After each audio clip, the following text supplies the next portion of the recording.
Cousin mom and brother വേറെ താമസിക്കുന്നത്. അപ്പം ഞങ്ങൾ അങ്ങനെ എപ്പോഴും വീട്ടിലൊന്നും പോവാറില്ല. ഞാൻ എന്റെ വീട്ടിലും പോകല് ഭയങ്കര കുറവാണ്, ജീവയുടെ വീട്ടിലും പോകുന്നത് ഭയങ്കര കുറവാണ്. പിന്നെ വർക്ക് ഒക്കെ ഉള്ളതുകൊണ്ട് പോകാനും പറ്റാറില്ല. It's all through phone relation അങ്ങനെയൊക്കെയാണ് മെയിൻലി. ഞാൻ ഇടയ്ക്ക് സമയം കിട്ടുമ്പോൾ വീട്ടിൽ എന്നാലും വല്ലപ്പോഴും ഒക്കെ പോവാറുള്ളൂ. അതും ഒരു കോഫി കുടിക്കാനൊക്കെ പോയിട്ട് തിരിച്ചു വരും അല്ലേ, അത്രയല്ലേ ഉണ്ടാവാറുള്ളൂ. ആ അത്രേ ഉള്ളൂ. തിരക്കിന്റെ ഇടയ്ക്ക് ഒന്ന് ഓടിപ്പോയി ഒന്ന് കണ്ട് ചിലപ്പോൾ ഇച്ചിരി നേരം ഭക്ഷണം കഴിച്ചിട്ട് വരും, അല്ലെങ്കിൽ ചായ കുടിച്ചിട്ട് വരും. ചായ ഇട്ട് വെച്ചോ അത് എത്തി. പിന്നെ കുറച്ച് വർത്താനൊക്കെ പറഞ്ഞു. പിന്നെ അനിയനുണ്ട് അവിടെ, അനിയൻ ഉള്ളതുകൊണ്ട് കുഴപ്പമില്ല, അവൻ നോക്കിക്കോളൂ എല്ലാരും. ഇത്രയും ജോളി ആയിട്ടുള്ള ജീവചേട്ടനെ കരഞ്ഞ് ഞാൻ ആകെ കണ്ടത് സരിഗമപ്പയിലെ അമ്മയുടെ കാര്യം പറഞ്ഞപ്പോഴായിരുന്നു. ഭയങ്കര ഇമോഷണൽ ആയി പോയല്ലേ ആ സമയത്ത്. ഞാൻ ഓർക്കുന്നു. അത് ഈ കൂട്ടത്തിൽ ഏറ്റവും ഇമോഷണൽ ആയത് ആള് അക്ബർ എന്ന് പറഞ്ഞു വന്നിട്ടാണ്. ഞാനവിടെ കിടന്ന് കരഞ്ഞ് മെഴുകി അവനെ സമാധാനിപ്പിക്കാൻ പോയാ ഞാൻ എന്നെ സമാധാനിപ്പിക്കാൻ. ആ സോങ് അങ്ങനത്തെ ഒരു സോങ് ആയിരുന്നു, പൂമുത്തോളം എന്ന് പറഞ്ഞ രഞ്ജിൻ ചേട്ടൻ പാടിയ സോങ്. അപ്പൊ അക്ബറിന്റെ ഉമ്മയുടെ കാര്യം അക്ബർ ഓർത്തു. അപ്പൊ അവനിങ്ങനെ പെട്ടെന്ന് ഇമോഷണലായി. അപ്പൊ അത് കണ്ടോണ്ട് ഞാനിങ്ങനെ അവനെ വിളിച്ചതാ. പിന്നെ അവരെല്ലാരും എന്നെ സമാധാനിപ്പിക്കേണ്ട അവസ്ഥയിലേക്ക് വന്നു. ചേച്ചി ഉണ്ടായിരുന്നു അപ്പോ? ഇല്ല ഇല്ല, ആ സമയത്ത് ഖത്തറിലായിരുന്നു. ഞാൻ ഖത്തറിലായിരുന്നു.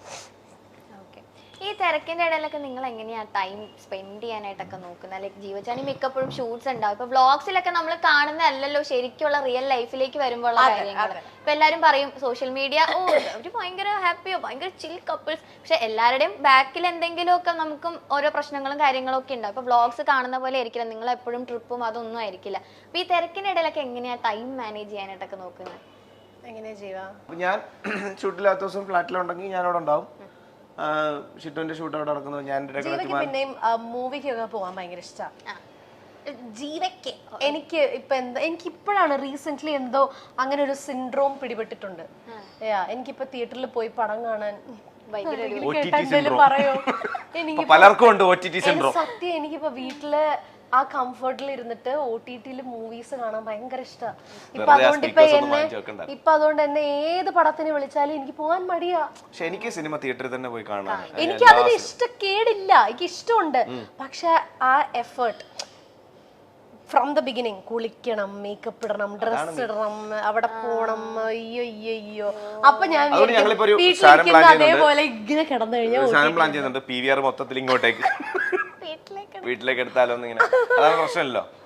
എനിക്ക് തിയേറ്ററിൽ പോയി സിനിമ കാണുന്നതാണ് ഇഷ്ടം.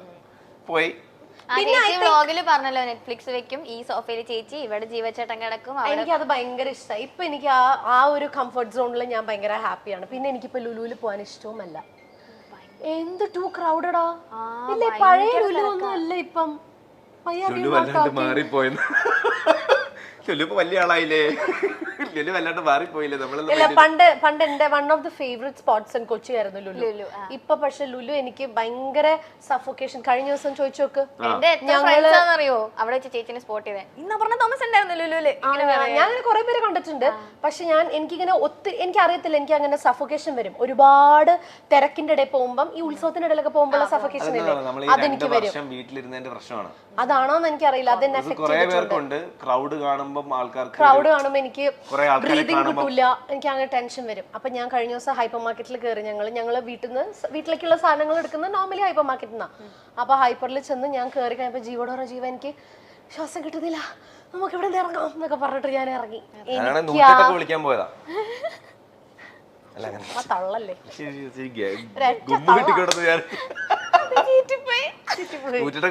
ചുമ്മാ തള്ളല്ലേ, അങ്ങനത്തെ ഒരു സിറ്റുവേഷനിൽ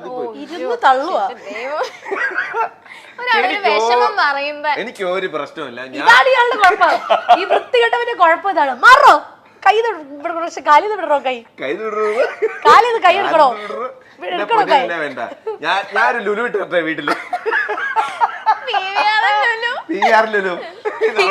ഹൈപ്പർ മാർക്കറ്റ് ഒരു പ്രശ്നമില്ല. എനിക്ക് ആൾക്കാർ ഉള്ളതാണ് എനിക്ക് സന്തോഷം. അയ്യോ ജീവ എൻജോയ്സ് ദാറ്റ്. ഞാൻ കണ്ടിട്ടുണ്ട് ജീവ തിരക്കിന്റെ ഇടയിലൊക്കെ ഇരുന്നിട്ട് ജീവ അങ്ങ് എൻജോയ്. എനിക്ക് ഇപ്പം ആദ്യമൊക്കെ നമുക്ക് കുറച്ച് പേര് അറിയുന്നത്, ഇപ്പൊ കുറെ കൂടെ ആൾക്കാർ അറിയാം. അപ്പൊ അവരൊക്കെ വന്ന് സംസാരിക്കുന്ന, ഫോട്ടോ എടുക്കുന്നത് എനിക്ക് ഭയങ്കര ഇഷ്ടമാണ്. ഞാൻ ഭയങ്കരമായിട്ട് എൻജോയ് ചെയ്യും. അതൊരു എത്ര തിരക്കുണ്ടെങ്കിൽ ചിലപ്പോൾ ലാസ്റ്റ് മിനിറ്റ് PVRലേക്ക് ഓടുന്ന ഗ്യാപ്പിലാണെങ്കിലും ഇങ്ങനെ കാണിച്ച് ഓടുന്ന ഗ്യാപ്പിലാണെങ്കിലും ഒരു സെൽഫിക്കൊക്കെ നിന്നോടുന്നു എനിക്ക് ഭയങ്കര ഇഷ്ടമാണ്. കാര്യം ഈ പറഞ്ഞ പോലെ നമുക്ക് സിനിമയാണ് ആങ്കറിങ് ആണെന്നൊക്കെ പറഞ്ഞാലും കാണാൻ ഈ പറയുന്ന ആൾക്കാർ ഉള്ളപ്പോഴാണല്ലോ നമ്മളിതൊക്കെ ചെയ്തിട്ട് കാര്യമുള്ളൂ. അപ്പം ഒരു 2 seconds കൊടുക്കാൻ റെഡിയാ സമയമുണ്ടെങ്കിൽ. ഇപ്പം നമ്മൾ എവിടെയെങ്കിലും ഈ പറഞ്ഞ പോലെ പിന്നെ ഈ ചില സ്ഥലത്ത് പോയി കഴിഞ്ഞാൽ ഇപ്പം ഞാൻ ഹോസ്പിറ്റലിൽ പോയി, അമ്മച്ചിക്ക് വയ്യാതെ ഹോസ്പിറ്റലിൽ പോയി, അവിടെ ചേട്ടാ സെൽഫി ചെയ്യുന്നത് ഐസൈന്റെ മുമ്പിൽ. അത് മാത്രമല്ല ഞാനിത് നേരത്തെ പറഞ്ഞിട്ടുണ്ട്, ഞാൻ ചിട്ടു ഖത്തറിലേക്ക് ആദ്യമായിട്ട് പോയി ഇങ്ങനെ നടന്നു പോകുന്ന കാണുമ്പോൾ എനിക്ക് പെട്ടെന്ന് സങ്കടം വന്നിട്ട് ഞാൻ ഇങ്ങനെ കണ്ണിന്ന് കണ്ണുനീര് വന്നിട്ട് ഞാൻ ഇങ്ങനെ തിരിഞ്ഞ ചേട്ടാ സൂര്യമസിൽ ജീവിച്ചിട്ടില്ല ഒരു ഫോട്ടോ. അത് മാത്രമേ ഉള്ളൂ, അല്ലാതുള്ള സമയങ്ങളിലൊക്കെ ഞാൻ ഓക്കെയാ, ഞാൻ അത്ര എൻജോയ്. അതുകൊണ്ട് തന്നെ ഞാൻ സിനിമ കാണാൻ പോകുമ്പോഴും ഞാൻ ഇടയ്ക്കിടയ്ക്ക് ഇപ്പൊ കാക്കനുള്ള സ്ഥലത്താണെങ്കിൽ ഞാൻ വൈകുന്നേരം ചായ കുടിക്കാൻ ഇറങ്ങും.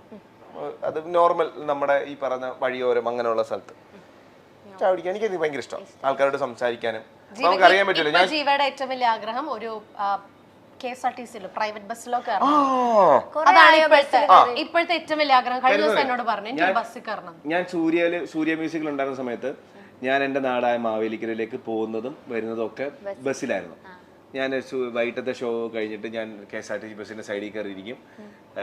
ചിലപ്പോൾ പാട്ട് വെക്കും, അല്ലെങ്കിൽ ഇങ്ങനെ ഇരുന്ന് ചിലപ്പോൾ ഉറങ്ങും.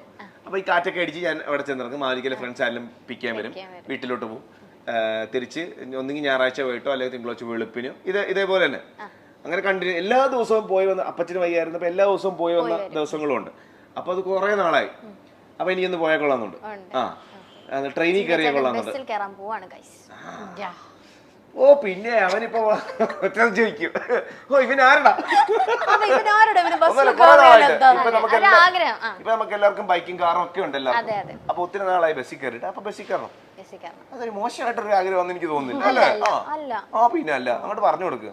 ഈ ജാടയാന്നൊക്കെ പറയുന്നവരോടൊക്കെ എന്താ ചേട്ടാ പറയാനുള്ളത്? എനിക്ക് ജാടയാണെന്ന് പറയുന്നവരോടാണ്, അത്രേ ഉള്ളൂ.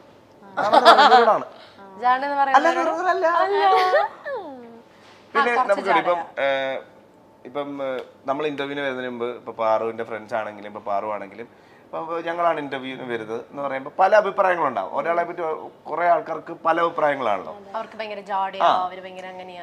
അപ്പൊ നമ്മളോടും നമ്മൾ ഇന്നയാളെ കാണാൻ പോകുമ്പോൾ ഇന്നയാൾക്ക് ഭയങ്കര ജാടയായിരിക്കും, ജാടയാണ്. ഞങ്ങൾ പറയുന്ന കാര്യമുണ്ട്, ആ ആള് നമ്മളോട് എങ്ങനെയാണോ അതാണ് നമുക്ക് ആള്. അപ്പൊ ബാക്കിയുള്ളവർ എന്ത് പറഞ്ഞാലും കുഴപ്പമില്ല. ഇപ്പം അതൊക്കെ ഇറങ്ങി നോക്കുമ്പോൾ പാറു എന്തൊരു ഭയങ്കര മോശം, ഭയങ്കര ആരെയും ബഹുമാനമില്ല, ഒരുമാതിരി ചോദ്യങ്ങളൊക്കെ ചോദിക്കുന്നു. അങ്ങനെ പല അഭിപ്രായം ഉണ്ടാവാം,